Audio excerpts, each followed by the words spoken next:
여러분, 제 발 제가 되게 좋아하는 신발이거든요. 이게 발이 자, 이 색깔 차이가 보이세요? 여기랑 여기랑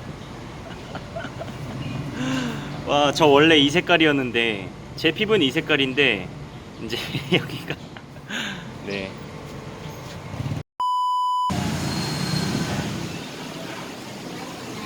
Xin chào các bạn, tên mình là 정표, mình là con trai Hàn Quốc. 네. 오늘은 어떻게 보면 베트남 학생들이 항상 저랑 친해지고 나면 꼭 물어봤던 것 중에 하나에 대해서 이야기를 해보려고 해요. 그러니까 선생님, 일본인 좋아해요? 한국이랑 일본이랑 사이가 어때요? 뭐 이런 거 꼭 물어봐요. 그러면 제가 항상 해주는 얘기가 있습니다. 나는 일본 친구들이 꽤나 있지만 꼭 일본과 하는 축구 경기만은 꼭 이겨야 된다. 무조건 이겨야 된다. 네, 그리고 대부분의 한국인들이 저랑 비슷하다, 그런 말을 해줍니다. 자, 우선 얘기하기 전에 이제 제가 어제 공부한 단어도 좀 외우고 복습을 해보도록 할게요. 자, 색깔 어제 공부했는데요. màu sắc, màu trắng, màu đen, màu đỏ, màu xanh, màu lá cây. 이거 초록색이 màu xanh lá라고 했던 것 같은데, màu vàng. 그리고 위치에 대해서도 공부를 좀 했는데, trong ngay, trái phải, canh giữa, chân dưới. 이거 저이인데 호치민에서는 뉴이 뭐 이렇게 부르더라고요. 아, 이게 맨날 헷갈려요. 이거 쭉 sau. 네, 거기다가 이 뒤에 번 아니면 fear 이거 붙여야 되잖아요. 아, 이거 헷갈려가지고. 자, 그래서 한국은 일본의 지배를 받았었죠. 그게 불과 한 100년밖에 안 됐어요. 100년 전에, 한 정확하게는 1910년 8월을 기준으로 총 35년이나 되는 기간 동안 한국은 일본의 지배하에 있으면서 정말 많은 사람들이 죽고 다치고, 또 한국의 문화재들, 뭐 한국의 건물들, 많은 것들을 파괴당했습니다. 그게 사실이죠. 그래서 예를 들어서 한국에는 지금 100년이 지난 요즘까지도 진짜 그 한국의 큰 산들에 가면 가끔씩 쇠로 된 이런 말뚝이 있어요. 쇠말뚝. 그건 뭐냐면 사람보다 더 큰 거대한 말뚝이에요. 그런 말뚝은 뭐냐면 당시에 한 100년 전에는 그 땅에는 그 나라 사람들의 기가 흐르는 어떤 맥이라는 게 있었다고 해요. 그래서 그 나라 사람들의 기운을 끊어버리기 위해서, 그러니까 한국 사람들의 그런 정서를 무너뜨리고 일본처럼 만들어버리기 위해서 한국의 거대한 산에는 모두 쇠로 된 말뚝을 막 바닥에 막 이렇게 막 박아댔던 거죠. 정말 무서운 일이죠. 물론 지금은 나라에서 거의 다 뽑아내서 발견되지 않지만 불과 뭐 10년, 20년 전까지만 해도 가끔씩 쇠말뚝이 또 발견됐다라고 해서 다 같이 가서 막 이렇게 나라에서 뽑아내고 그랬던 기사를 본 적이 있는 것 같아요. 저희 지금 100년 전이면 그 당시에 해방 당시 혹은 일제시제 때 태어나셨던 할머니, 할아버지 분들도 지금도 살아계신 분들이 있어요. 그래서 이제 조부모님이 나이가 많으신 경우에 그런 일제시대 때, 전쟁 때 도망가던 이야기, 또 그런 그때 당시에 한국이 얼마나 힘들었는지, 뭐 일본 사람들과 어떤 관계를 맺었는지, 그런 것들에 대해서 어른들이 설명을 해주시고 그러죠. 그리고 또 한국에서 최근에 나온 한국 영화들 중에 보면 일제시대 때를 배경으로 한국 사람들이 어떻게 나라를 되찾았는지, 그런 내용에 대한 영화들도 굉장히 많이 나와요. 대부분 일제시대 당시에 한국과 일본의 관계에 대한 영화나 드라마를 보시면 현실을 굉장히 잘 반영한 작품들이 대부분입니다. 자, 그래서 결과적으로 한국인이랑 일본인이랑 지금 사이가 어떠냐, 이거 궁금하시죠? 사이가 좋아요.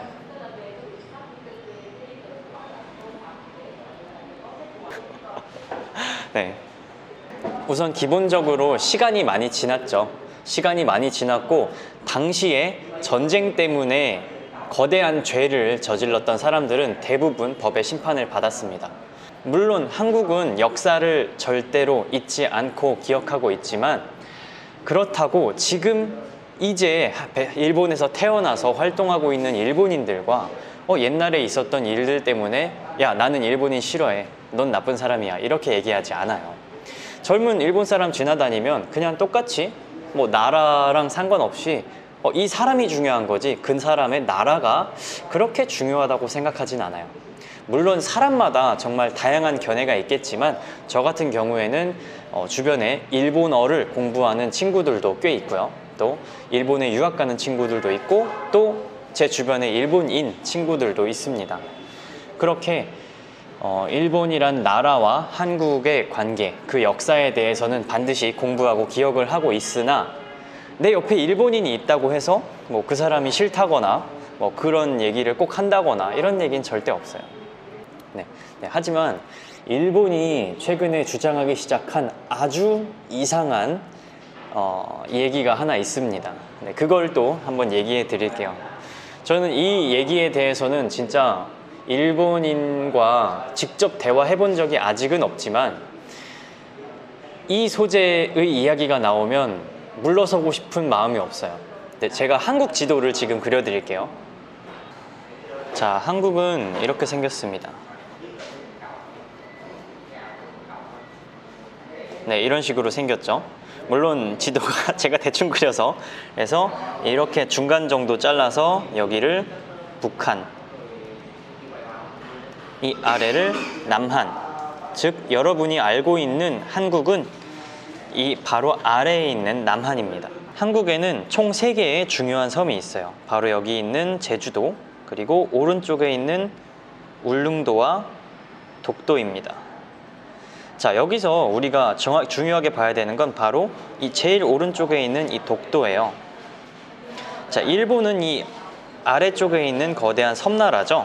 자, 이렇게 멀리 있는 섬나라인 일본이 한국이랑 이 정도로 가까이 있는 섬인 독도를 자꾸 자기 땅이라고 우기는 사태가 발생하고 있습니다. 자, 이게 왜 나오는 얘기냐면 이 독도를 일본의 주장으로는 우리가 한국을 지배하는 당시에 한국 정부가 정식으로 일본에 팔았다는 거예요.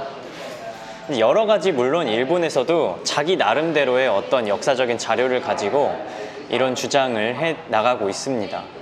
이유는 뭘까요? 뭐 독도라는 좀 그 내륙에서 멀리 떨어져 있는 섬을 자신이 소유하게 된다면 그 주변에 있는 그 바다도 자기 바다가 될 거고요. 또 거기에 있는 해양 자원도 있고요. 또 한국이랑 굉장히 가깝고 북한, 중국과 가까운 섬을 하나 소유하게 됨으로써 섬나라인 일본이 굉장히 거대한 그 대륙과 가까운 곳에 자신의 거점을 갖게 되니까 아마 그런 이점도 있겠죠. 뭐 배도 많이 왔다 갔다 할 수 있을 거고 다양한 용도로 쓸 수 있을 겁니다. 자, 그런데 이 독도를 현재 누가 지키고 있냐? 바로 한국의 경찰들이 지키고 있습니다. 그냥 아주 오래 전부터 우리나라 땅이었어요. 근데 일본이 주장하고 있는 건 바로 너네가 팔았다, 그 얘기죠. 근데 정확하게 우리가 그 땅을 팔았을까요? 그건 팔았다기보다 뺏었다가 정확한 이야기겠죠. 그 전쟁을 통해서 그 나라를 지배하면서 땅을 하나하나 잡아먹고 있었던 얘기예요. 근데 어렸을 때, 여러분 초등학생 때 힘센 조금 더 성장이 빠른 애가 와가지고 조금 더 이제 덩치가 작은 애를 막 괴롭혀가지고 장난감 뭐 뺏었어요. 그럼 얘 거 아니죠. 얘가 어른 된 다음에 다 컸어요. 얘가 이제 둘 다 한 20살, 30살 됐어. 그런데 어른이 돼가지고 얘가 그러는 거예요. 너 저번에 어렸을 때 내가 한번 뺏었던 거 있잖아. 그거 내가 뺏었었으니까 내 거 아니야? 이렇게 말을 하는 거죠. 그래서 대부분의 한국 사람들은 이에 굉장히 분노하고 있습니다. 하지만 이게 모든 일본 사람들의 생각이냐? 그건 또 아니에요. 일본 내에서도 전쟁을 많이 일으켜서 빼앗았고 또 그런 부분들이 있는데 포기하려면 깔끔히 포기해야지 왜 이제 와서 그렇게 치사하게 그런 주장을 하느냐라고 얘기하는 일본의 지식인들도 있습니다. 이건 꿀팁인데요. 근데 항상 한국 사람들이 일본과 가지고 있는 갈등 중에 하나이기 때문에 여러분이 한국 사람과 뭐 같이 회사를 다니거나 아니면 친구예요. 그러면 독도는 한국 땅 한번 말해보세요. 독도는 한국 땅. 그게 무슨 말이냐면 독도라는 섬은 뭐 한국 이런 말이에요. 독도는 한국 거다, 일본 거가 아니다 이런 얘기거든요. 근데 아마 대부분의 한국 사람들이 이렇게 해서 너 그런 거 어디서 들었어? 누가 알려줬어? 자, 그렇게 한국과 일본은 사실 그렇게 멀지 않은 과거에 다양한 역사를 공유하고 있기 때문에 지금도 뭐 독도도 그렇고 뭐 다양한 역사적인 견해에 있어서 서로 차이가 많아요. 하지만 그게 한국 사람이 일본 사람을 만났을 때 일본 사람이다, 난 쟤 싫어, 이런 거랑은 전혀 관계가 없다는 얘기죠. 어떤 정부와 정부 사이에 예전에 있었던 역사에 대해서 뭐 사과하고 잘못된 건 잘못되었다 라고 이야기하고 또 돌려줄 건 돌려주고 또 현재는 같이 경제 발전을 하고 있는 나라들이기 때문에 그래서 현재는 협력관계라고 이해하시면 더 편할 것 같아요. 그리고 아무래도 아시아에서 굉장히 비슷한 문화 또 비슷한 사람들이 살면서 가까이에 있는 이웃들이기 때문에 뭐 한국과 베트남처럼 뭐 일본과 한국도 굉장히 같이 성장하고 있다고 보시면 좋을 것 같아요. 그리고 또 재미있는 거 하나 있는데 한국은 일본인과 만났을 때 뭐 내가 꼭 뛰어나야 돼 뭐 이런 생각이 있는 건 아니지만 한국과 일본이 스포츠 경기를 하면 시청률이 정말 대단해요. 그건 아예 한국 대 일본전이라고 한일전이라는 정식 명칭도 있는데요. 뭐 축구가 가장 큰 인기가 있겠죠. 하지만 축구뿐만 아니라 대부분의 스포츠에서 그 선수들이 항상 입장하면서 하는 말이 있어요. 오늘 한일전인데 경기에 어떻게 임하실 건가요? 네, 오늘 한일전이니만큼 국민 여러분 모두가 보고 있을 거라고 생각합니다.